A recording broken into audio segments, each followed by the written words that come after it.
ہم نے new York میں ایک جگہ مسجد بنانی تھی، تو ہمارے ساتھی تھے، وہ مجھے کہنے لگے کہ حضرت آپ واشنگٹن سے یہاں آ جائیں تو مسلمانوں کے لیے ایک مرکز بن جائے گا، پورے علاقے میں مسجد نہیں ہے۔ ہم نے کہا بہت اچھا، چنانچہ میں واشنگٹن سے اپنے بچوں کو لے کے نیو یارک آ گیا۔ اب جس جگہ پر آئے وہاں ارد گرد مسلمان بھی کافی تھے، مگر کافروں کا علاقہ تھا، یہودی بہت رہتے تھے۔ وہاں پہ مسجد کا بنانا ایک بڑا چیلنج تھا، پلاٹ خریدیں، پھر پلاٹ کی اپروول نہیں ملتی، پھر کنسٹرکشن ہو جائے تو 100 اور پابندیاں۔ تو میں نے اس دوست کو مشورہ دیا، ہم پلاٹ خرید کے مسجد بنائیں گے نا تو پگڑی داڑھی والوں کو اپروول کسی نے نہیں دینی، وہ کہیں گے یہ فنڈامنٹلسٹ کہاں سے آ گئے۔ اس لیے بہتر یہ ہے کہ ہم کوئی بنی بنائی جگہ خریدیں اور وہاں پر بس عبادت شروع کر دیں۔ اس نے کہا جی بنی بنائی جگہ کا کیا مطلب؟ میں نے کہا کوئی ایسی عمارت ڈھونڈیں جو بنی ہی عبادت کے لیے ہو، ہمیں اس کا یوز پرمٹ تبدیل کروانے کی ضرورت پیش نہ آئے، ہم بھی عبادت شروع کر دیں گے۔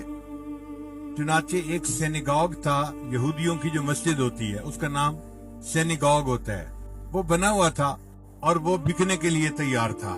یہودی اپنے لیے اور جگہ پہ بڑی عبادت خانہ بنانا چاہتے تھے اور اس کو بیچنا چاہتے تھے۔ اب ان کے سینیگاگ کو کون خریدے؟ کوئی خریدار نہیں تھا۔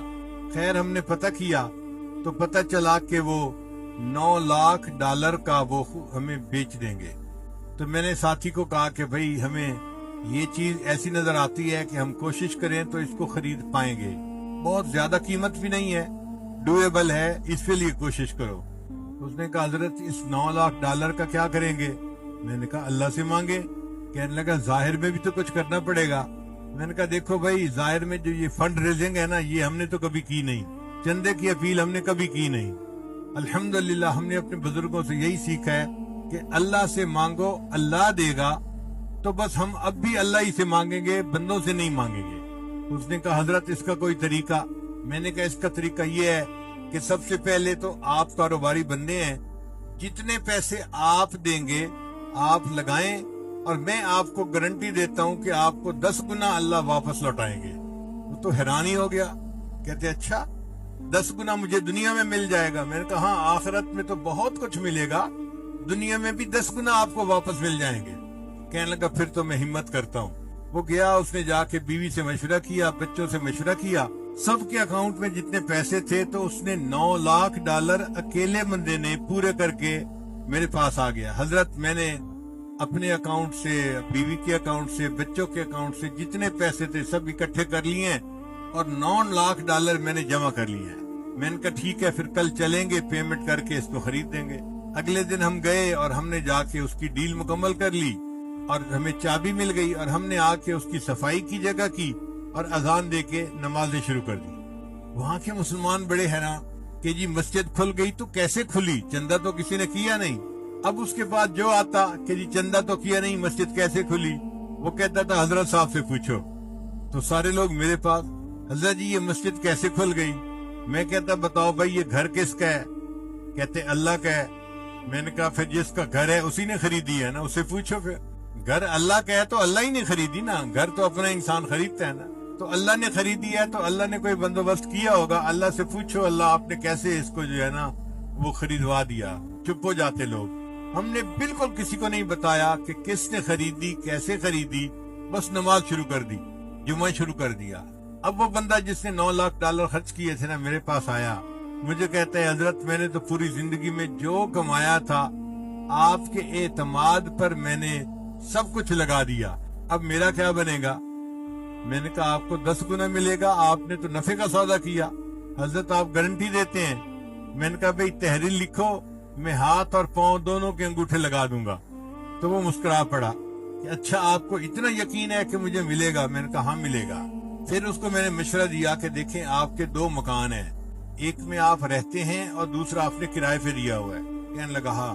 میں نے کہا وہ جو کرائے پہ دیا ہوا ہے نا اس کو آپ بیچ دیں اور جو $5-6 لاکھ آپ کو ملے گا اس سے آپ کوئی اور مکان خریدیں اور پراپرٹی کا کام شروع کر دیں۔ اللہ کی شان دیکھیں جی کہ اس بندے نے پراپرٹی کا کام شروع کر دیا۔ ایک مکان میں اللہ نے پروفٹ دیا، پھر دوسرے میں دیا، پھر تیسرے میں دیا۔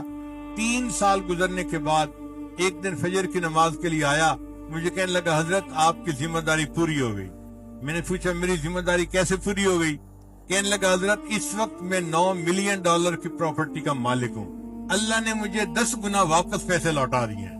میں نے کہا الحمدللہ، میں نے صرف آپ سے نہیں اپنی زندگی میں درجنوں بندوں کو یہ بات سمجھائی اور انہوں نے اللہ سے سودا کیا اور اللہ نے ان کو 10 گنا کم از کم واپس دیا۔ اس سے زیادہ بھی مل سکتا ہے، لیکن چونکہ ہمارا یقین کمزور ہے ہم صرف 10 گنا تک ہی رہتے ہیں۔ اگر کوئی زیادہ یقین والا ہو تو وہ تو 70 گنا بھی لے سکتا ہے، 700 گنا بھی لے سکتا ہے واپس، بلکہ واللہ یضاعف لمن یشاء بغیر حساب، اللہ بغیر حساب اس کو واپس عطا فرما سکتا ہے۔ تو یقین کے ساتھ اللہ کے راستے میں خرچ کریں کہ یہ میرے پاس واپس آنا ہی آنا ہے۔ اتنا بڑا مجمع سامنے ہے، آپ حضرات اپنے دلوں میں جھانک کے بتائیں، کبھی آپ نے کوئی بندہ دیکھا جو مدارس اور مساجد پہ خرچ کرنے والا ہو اور بینکرپٹ ہو گیا ہو، اس کا کاروبار ٹھپ ہو گیا ہو، مسجدوں پہ خرچ کرنے کی وجہ سے یا مدرسوں پہ خرچ کرنے کی وجہ سے؟ 1 سے 2 فیکٹریاں تو ہوتی ہیں، دکانیں بھی 1 سے 2 ہو جاتی ہیں، کبھی کام ٹھپ نہیں ہوا جو اللہ کے راستے میں خرچ کرتا ہے۔ کیوں کہ اللہ نے قرآن میں فرما دیا وما انفقتم من شیء فهو یخلفہ، تم اللہ کے راستے میں جو خرچ کرو گے اللہ تمہیں اس کا بدلہ دے کر رہے گا۔